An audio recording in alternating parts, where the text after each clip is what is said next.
warahmatullahi wabarakatuh. Kami dari Polsek Pururaya Polresta Banda Aceh mengimbau kepada masyarakat Pururaya dalam rangka antisipasi virus corona di wilayah Pururaya agar masyarakat, bapak-bapak, ibu-ibu, adik-adik, saudara sekalian, mari bersama-sama mencegah penyebaran virus corona dengan cara mengurangi aktivitas di tempat keramaian. 2. Tidak berpergian ke tempat terjangkitnya virus corona. 3. Masalah makanan yang bersih dengan makan dan sempurna. 4.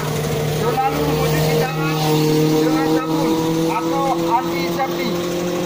5. Menjaga area tempat kerja atau rumah untuk menjaga kebersihan lingkungan dengan cara bergotong royong. 6. Tingkatkan daya tahan tubuh dengan makan makanan bergizi.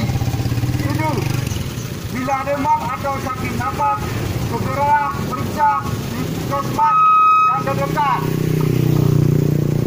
8. Marilah kita beribadah dan berdoa kepada Allah Subhanahu wa Ta'ala agar terhindar segala macam penyakit. Demikianlah yang dapat kami sampaikan kepada masyarakat Pururaya.